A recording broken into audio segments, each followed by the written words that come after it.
Thank you sir. म्हणजे कॉलेजमध्ये कसं असतं, लेक्चर झालं की मग परीक्षा घेतली जाते.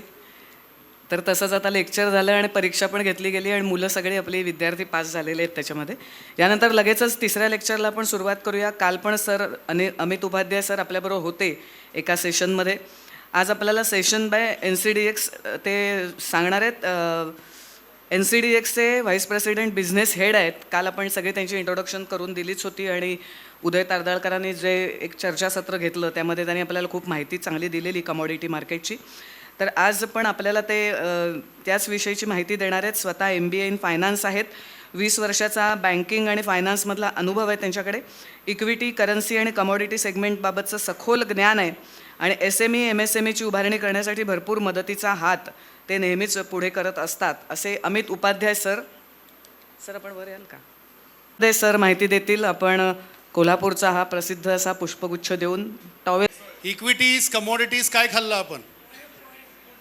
पोहे म्हणजे काय होतं? इक्विटी होता, म्युच्युअल फंड होता की कमोडिटी डेरिव्हेटिव्ह होता?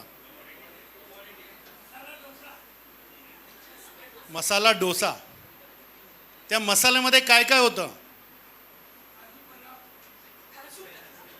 कोल्हापूरमध्ये मसाला डोसामध्ये काजू बदाम. मला पण खावं असं वाटतंय आता. So good afternoon everyone.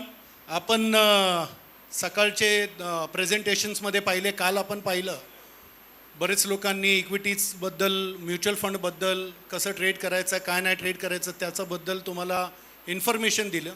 आज मी तुम्हाला ॲग्रो डेरिव्हेटिव्समध्ये कसं ट्रेड करायचं आणि या मार्केटबद्दल काय मिथ्स आहे, ते मिथ्स आपण कसं दूर करणार त्याबद्दल मी तुमच्याकडे पुढील 1 तास आपण बोलणार आहे. मी तुमच्याबरोबर कनेक्ट होणार आहे. फक्त मला ॲक्टिव्ह पार्टिसिपेशन पाहिजे. किती लोक आपल्या बायकोबरोबर ग्रॉसरी शॉपिंगला जातात दर महिन्याला? हात वर करा. तुम्ही ग्रॉसरी शॉपिंग करताना बिल्समध्ये कधी पाहिलं आहे की कुठल्या वस्तूची किंमत वाढली आहे, कुठल्या वस्तूची किंमत नाही वाढली आहे, किंवा कुठल्या वस्तूची किंमत कमी झाली आहे? Any answers from the audience? Can we have a mike please?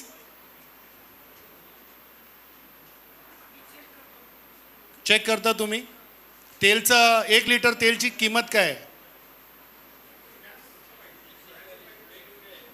Can we have a mike please? Sound system. Average 140 rupees K G. 1 वर्षापूर्वी हा भाव कुठपर्यंत गेला होता?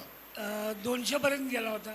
बरोबर आहे. होय. तर आपण रोज जे कन्झ्युम करतोय, सकाळपासून उठल्यापासून झोपेपर्यंत दिवसभरात आपण कमोडिटीज कन्झ्युम करतो किंवा कमोडिटीजचा वापर करतो. TV, fridge, washing machine, mobile, त्याच्यामध्ये पण कमोडिटीज आहे. आपण जे कन्झ्युम करतो त्याच्यामध्ये कमोडिटीज आहे. तर आज मी तुम्हाला आपल्या पोर्टफोलिओमध्ये त्या पोर्टफोलिओला ग्रीन कसं करायचं, add green to your portfolio म्हणून मी इथे प्रेझेंटेशन देणार आहे तुम्हाला. When we talk about agriculture, आपल्या देशाची पॉप्युलेशन किती आहे? काल आपण ऐकलं 140 crore population. Agriculture contributes more than 50% of employment. Even today जेव्हा आपण या क्षणी बोलतोय, agriculture contributes more than 50% employment in this country. त्याचा अर्थ आहे की 70 करोड जनतेचा जो एम्प्लॉयमेंट आहे, it is related to agriculture and allied activities. When we talk about economic survey of India, agriculture contributes 17 to 18% to India's GDP. खात्री आहे आपल्या लोकांना? आपण जेव्हा कोल्हापूरमध्ये आहे, कोल्हापूरमध्ये आपला गुड कॉन्ट्रॅक्ट NCDX प्लॅटफॉर्मवरती ट्रेड होतो. मुझफ्फरनगर आणि कोल्हापूर, याच कोल्हापूरमध्ये NCDX प्लॅटफॉर्मवरती शुगर ट्रेड व्हायचा. आपल्या बाजूला सांगली आहे, त्याच सांगलीमध्ये टर्मरिक, हळद, सोयाबीन, कपास ह्या वस्तू ट्रेड होतात. पण आपण आपलं जेव्हा इन्व्हेस्टमेंट पाहतो, आपल्याला इन्व्हेस्टमेंट म्हणजे फक्त इक्विटीज आणि म्युच्युअल फंड दिसतं. And this is very wrong. When we talk about investment, your investment should be diversified. आपण बरंच डिस्कशनमध्ये उदाहरण ऐकलं असेल शेतीचा, डायव्हर्सिफिकेशनचा, म्युच्युअल फंडचा. पण कमॉडिटी डेरिव्हेटिव्समध्ये इन्व्हेस्टमेंट करून आपण कसं आपल्या पोर्टफोलिओला ग्रो करू शकतो ते बघू शकतो आपण. कमॉडिटीजमध्ये 2 टाईप्सची कमॉडिटी असतात. एक सॉफ्ट कमॉडिटीज आणि एक हार्ड कमॉडिटीज. सॉफ्ट कमॉडिटीज म्हणजे कुठली कमॉडिटी असतात? Anyone from the crowd, students किंवा जे वयस्कर लोक आहेत, if you can read. Soft commodity आणि hard commodity, it is by name. ज्या वस्तु, यस सर. सो एग्रीकल्चर से जो भी उगाते हैं that is known as soft commodities, और जो भी जमीन से हम खोद के निकालते हैं that is hard commodities. So whatever we mine, aluminium, silver, gold, zinc, steel, all this are hard commodities. So NCDEX platform पे, अब एनसीडीएक्स क्या है वो मैं पहले आपको बता दूं. जैसे आपने इक्विटीज और करेंसी मार्केट के बारे में सुना, आपण ऐकलं, BSc and NSE, they are leading stock exchange for currency and equity markets. Similarly, when it comes to agriculture commodities, NCDX is the largest agriculture stock exchange in India, having 80% market share. म्हणजे 100 रुपयाचा जर trade ॲग्रिकल्चरमध्ये होत असेल, त्यातला 80% trade NCDX प्लॅटफॉर्मवरती होतो. NCDX is a creator of benchmark of agriculture prices in India. ते आपण कसं आम्ही बेंचमार्क सेट करतो आपण पुढच्या स्लाइड्समध्ये पाहू. So when we talk about NCDX हा एक इन्स्टिट्यूशन, हा एक स्टॉक एक्सचेंज आहे, ज्या पद्धतीने BSE, NSE, MCX तसं NCDX आहे. MCX वरती तुम्ही बघणार metals, bullions, gold, silver, energy हे ट्रेड होतात. आपल्या एक्सचेंजवरती सगळं ॲग्रिकल्चर कमोडिटी ट्रेड होतो, आणि आता स्टील कॉन्ट्रॅक्ट हा आपल्या प्लॅटफॉर्मवरती ट्रेड व्हायला चालू झालं आहे. भाजी आपण जेव्हा घ्यायला जातो तेव्हा आपलं what type of transaction we do. आपण जेव्हा भाजी घेतो तेव्हा कुठला ट्रान्झॅक्शन करतो आपण? Anyone from the crowd? Cash transaction. त्याला स्पॉट ट्रान्झॅक्शन आपण म्हणतो. म्हणजे आपण लगेच त्या भाजीवाल्याला सांगतो, बाबा 2 किलो बटाटे दे, त्याला पैसे दिले 50 रुपये आणि बटाटे घेतले. So it is on the spot. Spot मी तुम्हाला हा इथे का अनुभव देतो, जसा इक्विटीजमध्ये कॅश मार्केट असतो त्याला स्पॉट मार्केट म्हणतात, आणि डेरिव्हेटिव्हजमध्ये जे FNO असतात, फ्युचर्स अँड ऑप्शन, त्याला डेरिव्हेटिव्हज मार्केट म्हणतात. NCDX प्लॅटफॉर्मवरती कॅश मार्केट नसतं, कारण की कॅश आपला फिजिकल मंडीमध्ये असतो, किंवा आपण जे भाजीवाल्याबरोबर किंवा किराणामध्ये जाऊन आपण ट्रेडिंग करतो त्याला कॅश म्हणतात. तो स्पॉट मार्केट आहे. NCDX प्लॅटफॉर्म म्हणजे फक्त डेरिव्हेटिव्हजचा प्लॅटफॉर्म आहे, फ्युचर्स आणि ऑप्शन्स. क्लिअर? नाव डेरिव्हेटिव्हज मार्केटची गरज का पडली? Anyone from the market? BSE is the oldest stock exchange, आणि तेव्हा फक्त कॅश मार्केटमध्ये ट्रेड व्हायचा. म्हणजे आपण कॅशमध्ये ब्रोकरकडे जाऊन शेअर्स विकत घ्यायचा आणि आधी सर्टिफिकेट यायचा. त्याच्यानंतर डेरिव्हेटिव्हजचा गरज का पडली? Anyone from the crowd? Why derivatives are important and why it is required? Can we have a mic in the crowd, please? Stable? Okay. Anyone else? Sir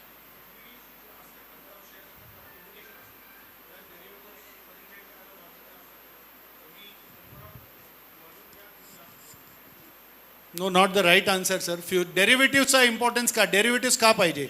आपण माईक देऊ शकतो का please? Sir because forward exchange was close, this concept came.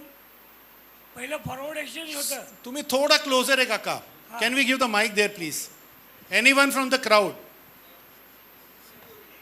Yes. Because it gives price assurance to the producer of the goods. No, that is hedging. Why derivatives are important? So I'll come to that. आता आपण spot मार्केटचं आपण discussion केलं की आपण भाजीवाल्याकडे जातो आणि आपण त्याच्याकडनं लगेच पैसे देऊन आणि आपण लगेच वस्तू विकत घेतो. इमॅजिन तुमच्या घरात लग्न आहे आणि 10,000 लोकांना तुम्ही आमंत्रण केलं आहे जेवायला. मग तुम्हाला आपल्या लग्नामध्ये काय काय लागेल? तुम्हाला तांदूळ, गहू, edible oil, spices, food grains हे सगळं लागणार आहे. पण तुम्हाला आज जी त्याची किंमत आहे आणि 1 महिना 6 महिन्यानंतर त्याची किंमत आहे ते तुम्हाला माहीत नाही आहे. Either the price can go up or the price can go down. पण आपली एक बजेटिंग असते. मग सपोज मी या साहेबांबरोबर जाऊन मी बोललो की मला 500 क्विंटल गहू पाहिजे 6 महिना डाऊन द लाईन. आज त्याची किंमत 20 रुपये किलो आहे. 6 महिन्यानंतर जर त्याची किंमत 40 रुपये किलो झाली, मी त्यांना पूर्ण पैसे दिले, will he honour my contract? ते आपल्या शब्दावरती ठाम राहणार का? 20 रुपयामध्ये त्यांनी मला डन केलं होतं, पण आज 6 महिन्यानंतर मला जेव्हा डिलिव्हरी पाहिजे तेव्हा त्याची किंमत 40 रुपये किलो आहे, तर ते मला ऑनर करतील का कमिटमेंट? का? रेट वाढला, त्यांचं नुकसान होणार आहे. आता माझं नुकसान झालं ना, की मी तर तुम्हाला 6 महिने आधी ॲडव्हान्स दिला होता. सो फॉरवर्ड कॉन्ट्रॅक्टमध्ये प्रॉब्लेम होता. Whenever the price goes in other direction, माझ्या फेवरमध्ये नाही आहे, तर मी माझा ट्रेड कमिटमेंटला डिसऑनर करणार. That was a trade risk and that is the reason futures came in to picture and it is applicable for equity, currency, commodity markets. Derivative हा का आला? आज त्याची किंमत 20 रुपये, 6 महिन्यानंतर, 2 महिन्यानंतर, 20 दिवस नंतर काय असू शकते? It is uncertain. करेक्ट? आपण फ्युचर्समध्ये पण ट्रेड करता बरेच लोक. आपण कॅशला अंडरलाईन बघतो आणि मग फ्युचर्समध्ये प्रेडिक्ट करतो की फ्युचर इज ट्रेडिंग ॲट पार, प्रीमियम और डिस्काउंट. जर प्रीमियम असेल, एखादा एक्झाम्पल देतो तुम्हाला, जर रिलायन्स कॅशमध्ये 2500 असेल आणि फ्युचर करंट मंथ तुमचा 27 असेल, तर तुम्ही काय करणार? लॉंग जाणार, शॉर्ट जाणार? लॉंग जाणार, कारण की future is 200 rupees premium to your spot. Correct? That is the reason derivatives came. आता फॉरवर्डमध्ये प्रॉब्लेम काय होता? ह्यांच्या घरी 1 महिन्यानंतर लग्न आहे, त्यांच्या घरी 20 दिवसानंतर लग्न आहे, त्यांच्या घरी 25 दिवसानंतर लग्न. So forward was customisable. Derivative contract is a fixed contract. त्याची एक फिक्स्ड एक्सपायरी असते, त्याचे फिक्स स्टँडर्ड्स असतात. ठीक आहे, मी ह्यांच्याबरोबर डील केलं 500 क्विंटल, ते 40 रुपयाला नाही देणार, 20 रुपयाला द्यायला रेडी आहे, but the quality is inferior. मी घेणार का? माझ्या लग्नामध्ये 12 लोकांना मला जेवण द्यायचं आहे, can I take inferior quality? Suppose sugar, कोल्हापूरचा शुगर म्हणजे एकदम असा सुरसुरीत असायला पाहिजे ना, पण त्या शुगरमध्ये जर मॉइश्चर लागून ते एकदम ओळं झालं असेल, will I take delivery of that sugar? So quality matters. That is what is derivative. Clear? डेरिव्हेटिव्हचा इम्पॉर्टन्स काय? To predict future prices based on future demand and supply. That is the reason why derivatives comes in to picture. Now understanding commodity hedging. आपण एक example घेऊ. या साईडचे जेवढे audience आहेत, they all are farmers, and या साईडचे जेवढे ऑडियन्स आहेत, they all are हेजर्स. हेजर्समध्ये ITC, Britannia, Parle-G biscuit बनवतात. आता पार्लेजी एक्झाम्पल घेऊ. हे पार्लेजी आहेत आणि आपण शेतकरी आहेत. पार्लेजी बिस्किटमध्ये कंटेंट काय असतं? Anyone can answer?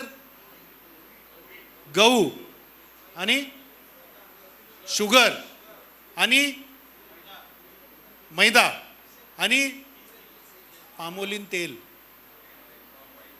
Palm oil असतो त्याच्यात. सर, तुम्ही लहानपणी असताना पार्लेजीची किंमत किती होती? एक पुडा? नाही, 5 रुपये. आज आहे 50 पैसे. तेव्हा गहूची किंमत किती होती सर? जेव्हा पार्लेजी 5 पैशाला होता, तेव्हा गहूची किंमत किती होती? साखरेची किंमत किती होती? फार कमी होती. फार कमी होती. पण आजच्या डेटला गहू आपल्याला फुकट भेटतो, शुगर फ्री भेटतो आपल्याला, आणि पामोलिन तेल पण फुकट भेटतो. बरोबर? हो म्हणताय तुम्ही? नाही हो, असं नका सांगू ना. महाग आहे. Most important point to be noted, आपल्या डायरीमध्ये लिहून घ्या. Commodity, agri commodity has got intrinsic value. तुमचा अदानी आज 100 होऊ शकतो, 0 होऊ शकतो. जेट एअरवेज कुठचा कुठे गेला, आयडिया, वोडाफोन कुठचा कुठे गेला. Commodities can never become zero because there is an intrinsic value. Imagine what is the population of this country, 140 crore. Average किती लोक ना लग्न करत असतील आपल्या देशात दरवर्षी? 5 कोटी तरी लग्न होत असतील. 5 कोटी लग्नात किती बाराती येतात जेवायला? गेस्ट किती येतात? Look at the demand for edible oil, demand for wheat, demand for rice, demand for spices. आणि आपला प्रोडक्शन किती आहे? आपला एक्सपोर्ट किती आहे? India is the 15th largest exporter in this world for agri commodities. Russia युक्रेनचा war झाला तेव्हा मोदी साहेबांनी गहू पाठवला अफगाणिस्तानला. आपले ट्रक गेले, मीडियामध्ये पेपर वाचलं असेल आपण. We are leading exporters and we are leading importer for edible oil consumption. तेवढं डिमांड आहे आपल्याकडे. इकॉनॉमिक्सचे स्टुडंट आहेत, कमॉडिटीज मार्केट, मी काल पण बोललो होतो, करन्सी आणि कमॉडिटी मार्केट फक्त 2 गोष्टीवरती चालतात, डिमांड आणि सप्लाय. बरेच आपण प्रिव्हियस सेशन ऐकलं, BSE, NSE mutual fund, Tata mutual fund, SBI mutual fund, UTI mutual fund, HDFC mutual fund. अरे कुठे पैसे घालू? कुठला फंड ॲग्रेसिव्ह आहे, बॅलन्स्ड आहे, डेट आहे, इक्विटी आहे, कुठे पैसे घालू? किती रिटर्न येणार आहे? PE काय, EPS काय, बोनस काय, डिव्हिडंड काय, प्रमोटर काय, बिझनेस काय? कधी विचार केला होता अदानीचा हा हालत होईल? जेट एअरवेज, उडता विमान, one of the best airlines in the country, today grounded. Yes or no?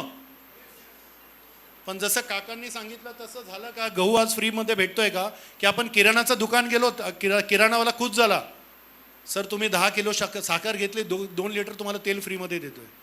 Because there is an intrinsic value. Remember, when you are investing your hard earned money.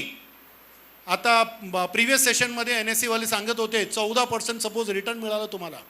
What is the inflation? 6%, 7%? 14% मध्ये 7% तुमचा inflation गेला. What is the net return on equity? कधी विचार केला आपण? कारण की कोल्हापूरमध्ये येऊन कोणी अमित उपाध्यायासारखं येऊन तुम्हाला हे मार्गदर्शन केलं नाही. What is inflation? Consumer price index. आपण जे खातो that is part of our inflation. आपण जे कन्झ्युम करतो petrol diesel that is part of our inflation.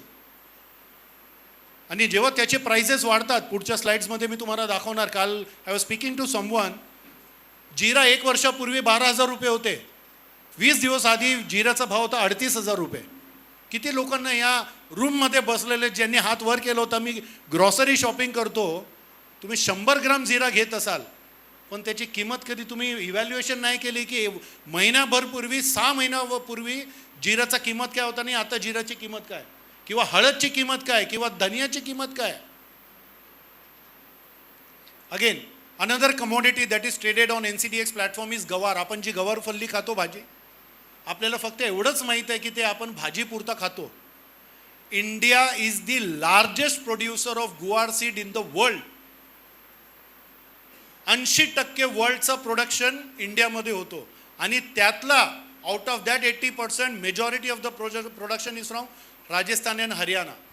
त्याला जे प्रोसेस करून आपण गुआर गम बनवतो, तुम्ही जे आईस्क्रीम खाता, लिपस्टिक यूज करता, किंवा फार्मास्युटिकल केचप आपण खातो, आपण जे सूप पितो, म्हणजे एनी वॉटरी फॉर्म ऑफ सबस्टेन्स त्याला जर थिक करायचं असेल तर त्याला गुआर गम वापरला जातो. Guar gum is a major constituent. आपण जे क्रूड ऑइल एक्स्ट्रॅक्शन करतो त्याच्यामध्ये guar gum powder. Canada, Russia, USA is the largest importer of guar gum from India. आपल्याला हे माहितीच नाही आहे. आपल्याला फक्त एकच माहिती आहे, निफ्टी, सेन्सेक्स 100 रुपये आपला ब्रोकर बोलतो, 100 रुपये price, 125 target, 90 stop loss. Crude oil काय, नॅचरल गॅस काय, काहीच माहीत नाही. कुठल्या बॅरलमध्ये येतो की प्लास्टिक बॉटलमध्ये येतो की टिनमध्ये येतो, nobody has any idea. फक्त क्विक पैसा बनवायचा आहे. आज 10,000 टाकले तर लगेच 15,000 झाले पाहिजे. Correct me if I am wrong. आपण काल पण ऐकलं, सेबीचे WTM सर म्हणाले, Bhatiaji, never put all your eggs in one basket. आणि trust me all of you, commodity trader are the best traders in the world. तुम्ही यूट्यूबमध्ये जाऊन कमॉडिटी ट्रेडिंग बघा, तुम्ही पहा, तुम्ही जगात सर्वात जास्त मात्रामध्ये कमॉडिटीज ट्रेड होतात. ग्लोबल मार्केटमध्ये इक्विटीज ट्रेड होत नाही.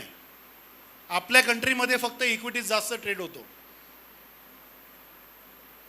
नाव मी एक्झाम्पल घेतलं होतं की या साईडचे लोक फार्मर आहे आणि या साईडचं पार्लेजी. एक्झाम्पल, 50 वर्ष झाले steel from 50 paisa to 5 rupees only. Why? Because they are able to hedge. As a producer, आपण शेतकरी आहे, आपण एक साखर, आपण शुगरचा एक्झाम्पल घेऊ, कोल्हापूर ॲज अ प्रोडक्ट. जे शेतकरी असतात, जे शुगर केन उत्पादन करतात, त्यांना सर्वात मोठा रिस्क आहे. एकतर त्यांना लागत, लेबर चार्ज आणि त्यांची स्वतःची प्रॉफिटेबिलिटी. सपोज एक्झाम्पल, आता what is the price of sugar per quintal, sugar cane per quintal काय प्राईज आहे आता? 3,500. आता सपोज हे सगळे शेतकरी आहेत, 3,500 रुपये आपला लागत लागली आणि आताचा रेट मार्केटमध्ये की आपण 3,500 आपल्याला भेटणार आहे. जेव्हा हार्वेस्टिंग येतो त्यावेळेला सगळं एकत्र सप्लाय घेऊन मार्केटमध्ये येतं. मग काय होतं मार्केटमध्ये? सप्लाय वाढतो. पण असं नाही ना, मी चहामध्ये मग जिथे 1 स्पून शुगर टाकायचं, आता सप्लाय वाढली तर मी 10 स्पून शुगर टाकणार आहे, असं नसतं ना. आपण थोडा थोडा कन्झ्युम करतो. Our consumption is spread 12 months, पण sugar cane is not produce 12 months. त्याला सीझन असतं, रबी सीझन, खरीफ सीझन. मग सप्लाय वाढल्याने काय होणार आहे? प्राईस कमी येणार आहे, कारण की प्रत्येक माणूस सप्लाय करायला रेडी आहे, डिमांड नाही वाढत आहे. मग काय होणार आहे? तुमचा रिस्क आहे प्रोड्युसरचा, प्राईस गोईंग डाऊन. बरोबर आहे. पण त्यावेळेला काही पाऊस आला, कीड लागले, काय झाले तर तुमच्या शेतीमालाला नुकसान होऊ शकतो. That is a risk for you. पार्लेजीला काय प्रॉब्लेम आहे? त्यांना बिस्किट बनवायला शुगर पाहिजे. सपोज क्रॉप जी प्रोड्यूस होणार आहे ती क्रॉप खराब झाली तर जे अरायवलमध्ये क्वालिटी क्रॉप यायला पाहिजे होता तो क्वालिटी क्रॉप गेला. त्याच्यामुळे काय होणार आहे? The price of sugar cane will rise for good quality. That will lead to increase in sugar price. मग त्यांना काय रिस्क आहे? जर माझा रॉ मटेरियलचा प्राईस वाढला तर मी प्रॉफिटेबिलिटी माझी इम्पॅक्ट होणार आहे. So the buyer of the commodity has always the risk of price going up and the producer of the commodity risk has price going down, आणि त्याला हेजिंग म्हणतात. मी नांदेडमध्ये होतो, बस हिंगोलीमध्ये 6 महिन्याआधी सप्टेंबर ऑक्टोबरमध्ये जेव्हा हळदची सोईंग होती तेव्हा एप्रिल वायदा 8,000चा भाव होता. जेवढे फार्मर प्रोड्युसर ऑर्गनायझेशन होते मी त्यांना सगळ्यांना सांगितलं तुम्ही 8,000ला विकून चला. आता 6 महिन्याआधी त्या सगळ्यांनी सेल केलं NCDX प्लॅटफॉर्मवरती. आज जेव्हा हार्वेस्टिंगची पिरियड आली, आता हळदची प्राइस इज 7,000 रुपीज. तर आता ते 1,000 रुपये प्रॉफिटमध्ये.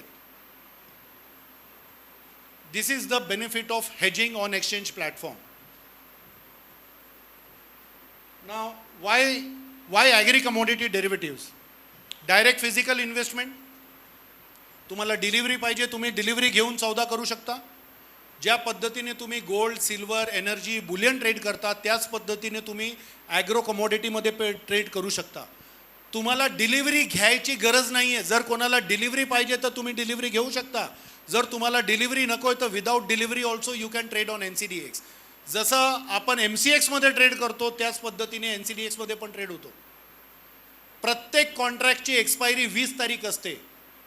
20 तारखेला डिलिव्हरी असतं, त्याची एक्सपायरी असते. आता एक्झाम्पल हळदचा 20 एप्रिलची एक्सपायरी आहे.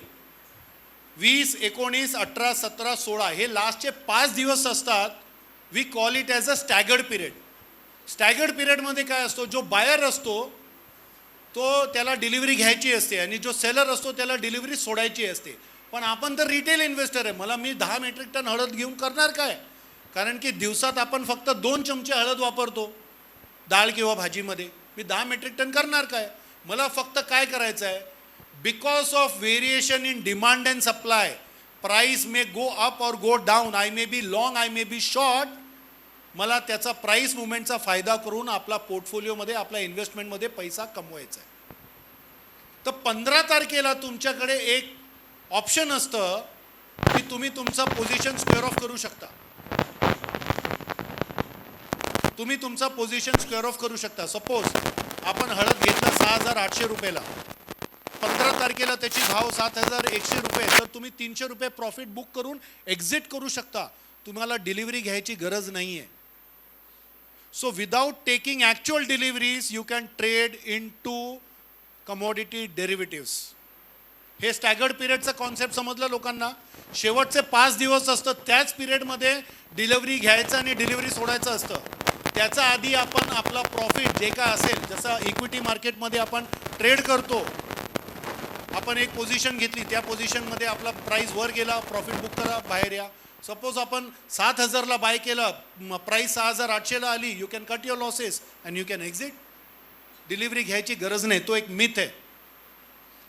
Commodity related to equities.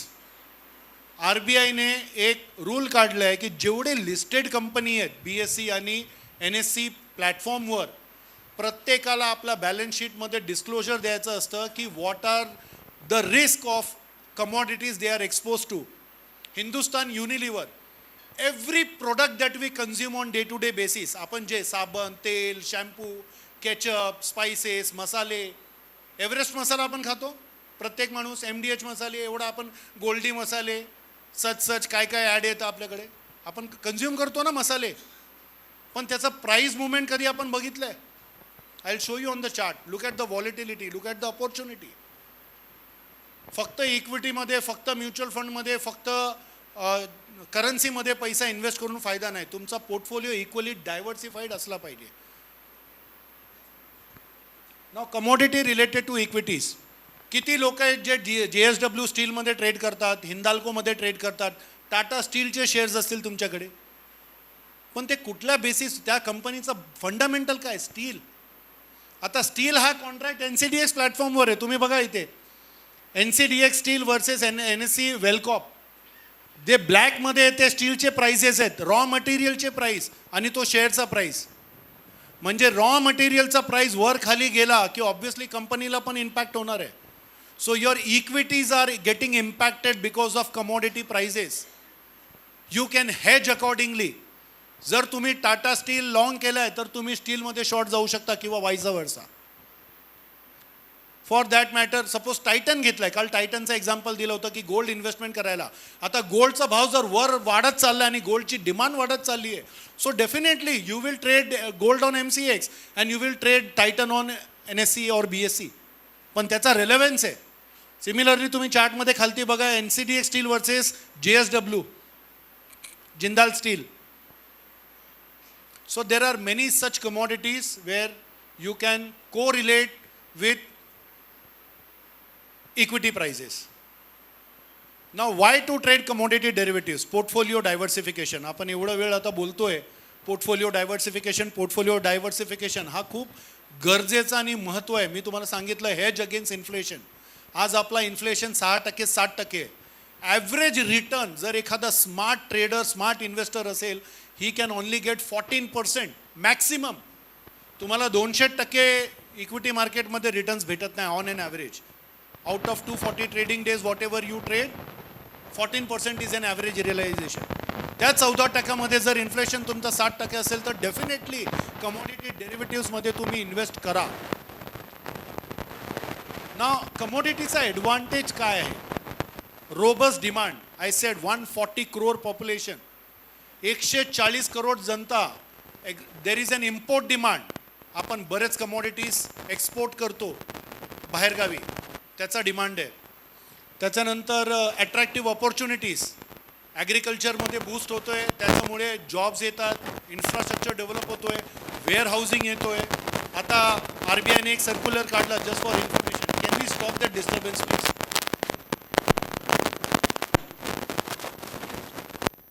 शेतकरी लोक आपला माल शेतकरी लोक आपला माल एक्सेस प्रोड्यूस करतात.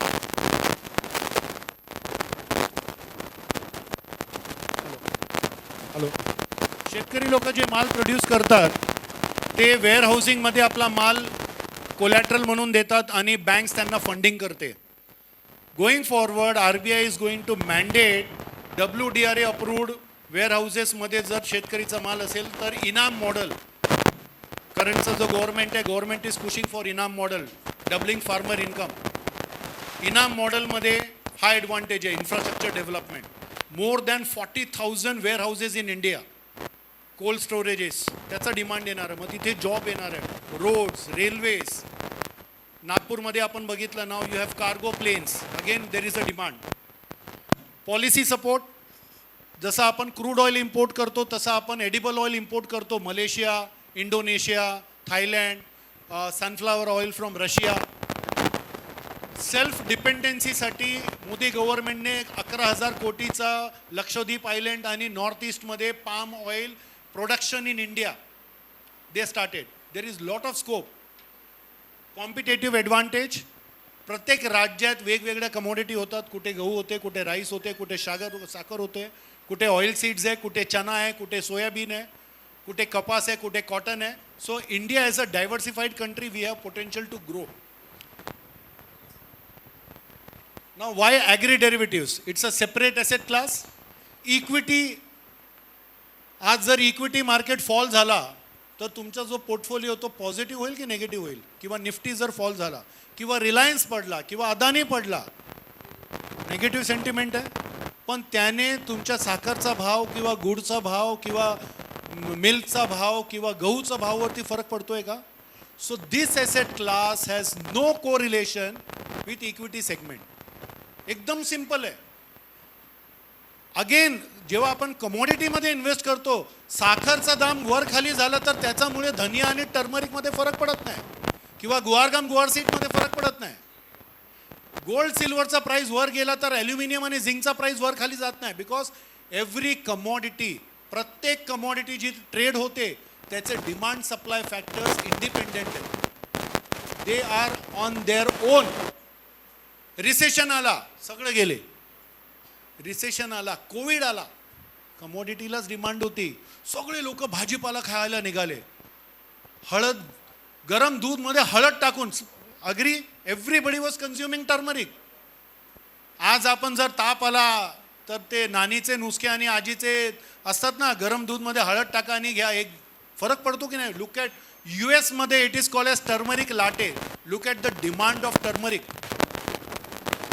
तुम्ही कधी वेळ काढून सांगलीला जावा, एखाद्या वेअरहाऊसमध्ये जावा. जर खरंच तुम्हाला ट्रेड करायचं असेल तर तुम्ही मंडीमध्ये ऑक्शन कसं होतो ते जाऊन बघा. एक्सपोर्ट कसा होतो, सॉर्टिंग कसं होतो, ग्रेडिंग कसं होतो, डिमांड काय, सप्लाय काय, किती ट्रक्स निघतात. बिलीव्ह मी, तुमचा पर्स्पेक्टिव्ह कमोडिटी ट्रेडिंगमध्ये बदल होऊन जाणार. Determinants of demand, again demand सप्लायवरती आपण बोललो. इक्विटीमध्ये what is the demand supply, कुठे कुठल्या स्टॉकमध्ये ऑपरेटर आहे आपल्याला कळणार आहे का?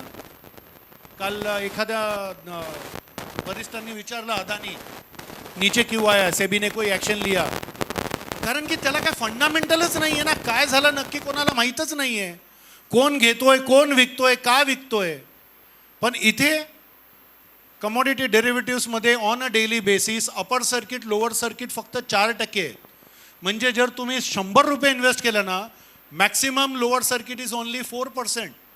त्याच्यानंतर अजून ॲडिशनल 2%, दॅट्स इट. म्हणजे 100 रुपये इन्व्हेस्ट केले ना तर तुमचा maximum loss in a day could be 6 rupees only. And इक्विटीजमध्ये एका दिवसात 20%, दुसरा दिवस परत 20%. अगेन इक्विटीजमध्ये तिथे इंट्रेन्सिक व्हॅल्यू नाही आहे. आज कोणाची हिंमत आहे का या रूममध्ये 1800ला अदानी परचेस करायला? सांगा मला. हात वर करा. एक जर माणूस असेल की 1800ला, 2000ला सपोज उद्या 1900 झाला तर कोणाला अफसोस होणार आहे का, अरे मी 1800ला नाही बाय केलं? कारण की तिसऱ्या दिवशी तो परत 1700 आला, अरे बरं झालं नाही घेतलं मी.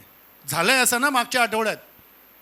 एक दिवस 1100 गेला होता. Is there an intrinsic value? कोणी रिसर्च ॲनालिस्ट बाहेर येऊन बोलला का, no this is the best price buy? पण कमोडिटीजमध्ये मी फंडामेंटली तुम्हाला शिकवतोय. Suppose this side is physical trader आणि this side is consumer.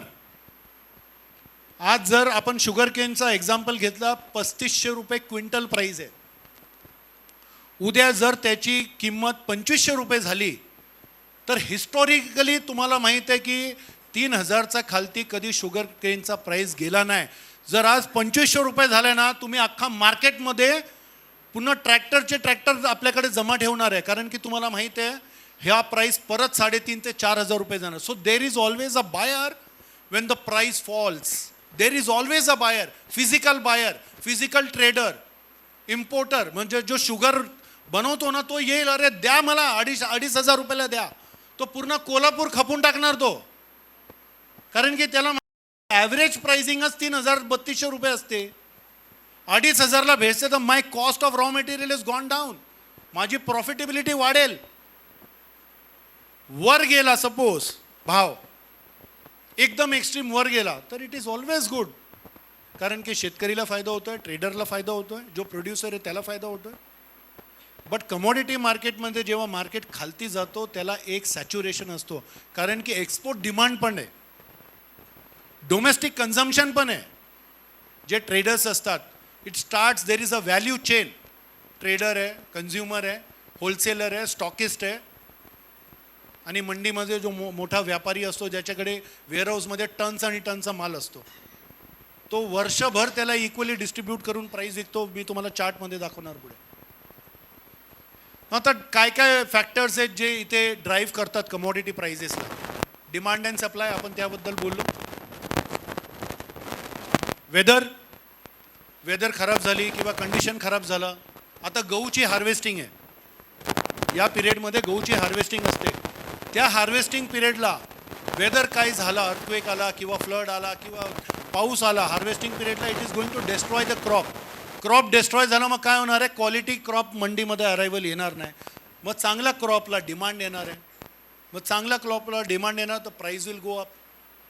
Access supply झाला, again the price will fall. So it is matter of economics only. There is no operator in this segment. कोणी या मार्केटला operate करू शकत नाही because it is totally driven by demand and supply. न आता या मार्केटमध्ये प्लेयर्स कोण कोण असतात. एक तर हेजर्स असतात ज्यांची रिस्क आहे, either the producer or the consumer. त्याच्यानंतर आर्बिट्रायझर असतात. आर्बिट्रायझर म्हणजे कोण असतो की ज्या एक मार्केटमध्ये स्वस्त घेऊन आणि दुसऱ्या मार्केटमध्ये तो वर प्राईसमध्ये विकतो, त्याला कॅश अँड कॅरी म्हणतात. जे मोठे व्यापारी असतात, त्यांच्याकडे जे मोठे स्पेक्युलेटर्स असतात, त्यांच्याकडे पैसा असतो 100 कोटी लावायला, 200 कोटी लावायला.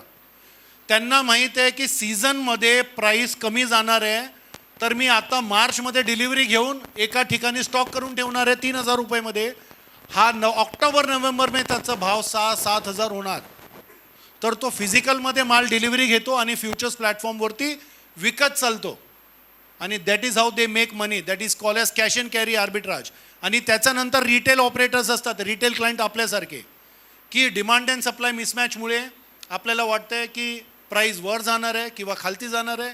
जर प्राईस वर जाणार आहे तर वी विल बी लॉंग, जर प्राईस खालती जाणार आहे वी विल बी शॉर्ट. प्रत्येकाचा जो ब्रोकर आहे, आपला ब्रोकरचा रिसर्च रिपोर्ट असतो प्रत्येक सेगमेंटमध्ये. इक्विटी असू द्या, कमोडिटी असू द्या किंवा करन्सी असू द्या, तुमचा रिसर्च रिपोर्ट येतो तुमच्या ब्रोकरकडनं. तुम्ही ॲग्री कमॉडिटीजवरती डिमांड करू शकता.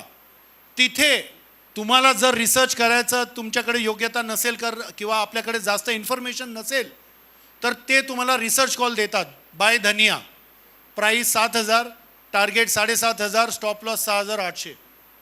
त्याच पद्धतीने आपण बाकीचा ट्रेड करतो. पण एकदा इथे पण ट्रेड करून बघा. Select any one commodity to trade. Futures price जे मी तुम्हाला सांगितलं, जो डेरिव्हेटिव्हमध्ये ट्रेड होतो that is call as future price. Spot price जो मंडीचा असतो त्याला स्पॉट प्राईस म्हणतात. कॉन्ट्रॅक्ट सायकल 20 तारखेला त्याची एक्सपायरी असते, म्हणजे 21 ते 20 हा कॉन्ट्रॅक्ट सायकल असतो. Current month, second month, third month. म्हणजे मार्च एक्सपायरी, एप्रिल एक्सपायरी, मे एक्सपायरी. त्याच्यानंतर डिलिव्हरी युनिट असतं. डिलिव्हरी युनिट म्हणजे का, एक लॉट. जसं निफ्टीमध्ये एक लॉटमध्ये किती शेअर्स आहे, निफ्टीमध्ये एक लॉटमध्ये 50. तसं आपला एक लॉटमध्ये 1 metric ton, 2 metric ton, 5 metric ton, 10 metric ton.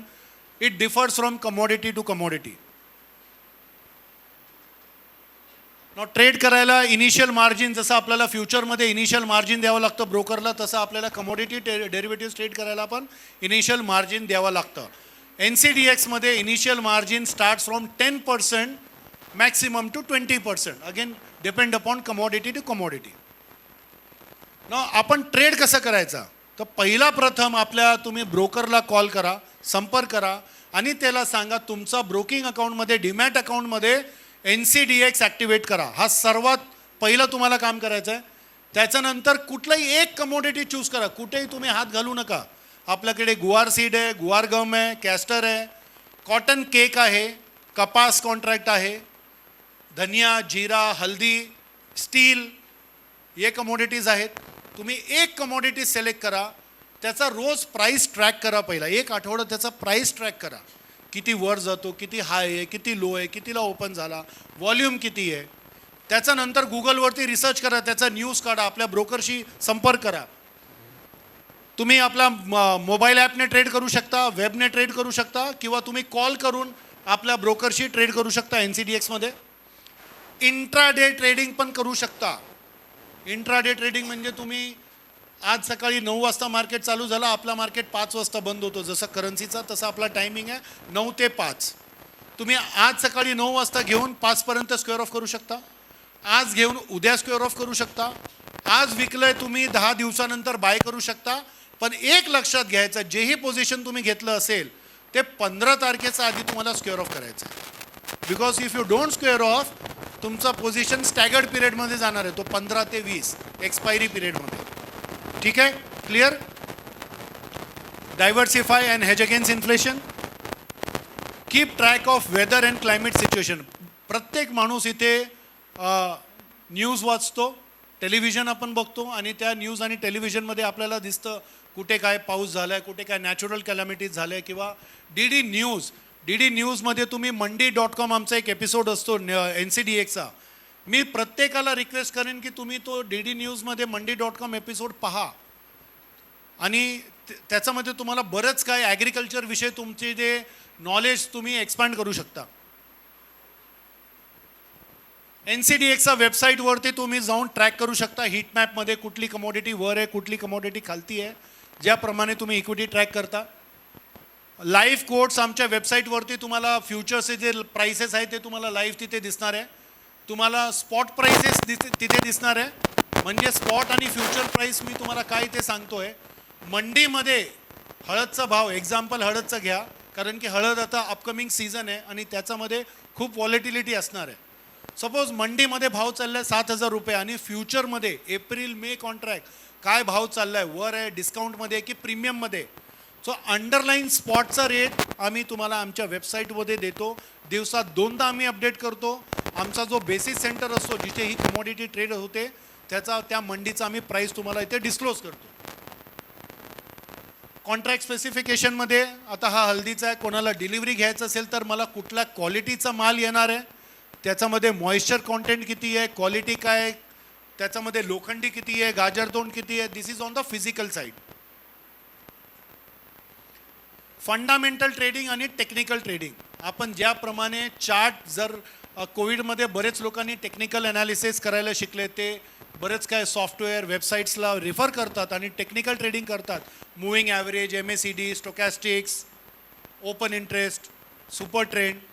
तुम्ही तुमचा जो टेक्निकल ॲनालिसिस आहे तो तुम्ही ॲग्री कमॉडिटीवर लावून तुम्ही टेक्निकल ॲनालिसिसने पण ट्रेड करू शकता. हा एक एक्झाम्पल आहे टेक्निकल ॲनालिसिसचा. तुम्हाला जे काही ट्रेड करायचं असेल ते तुम्ही इथे लावून करू शकता. आता हा गुवार सीड,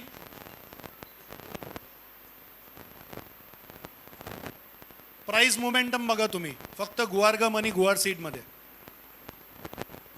इयर ऑन इयर 2019, 20, 21, 22, 23 आपल्याला बरेच लोकांनी इक्विटीचा चार्ट दाखवला की सेन्सेक्स निफ्टी कुठे होता आणि आज कुठे गेला आहे. सिमिलरली तुम्ही ॲग्री कमोडिटीजमध्ये पाहू शकता, देर आर व्हॉलिटिलिटीज. प्राईस खालती येते, प्राईस वरती जाते. का? सीझन ऑफ सीझन आला, सप्लाय वाढते, सीझन संपला, मग परत त्याची डिमांड असते, प्राईस अगेन स्टार्ट्स मुव्हिंग. तुम्ही कुठल्याही वेबसाईटवरती जाऊन लास्ट 5 वर्षात तुम्ही सीझनल कंपॅरिझन करू शकता की आज मी मार्चमध्ये ट्रेडिंग करतो तर हिस्टॉरिकली मार्चमध्ये त्याचा ट्रेंड काय राहिला आहे ते तुम्ही तिथे ॲनालिसिस करू शकता.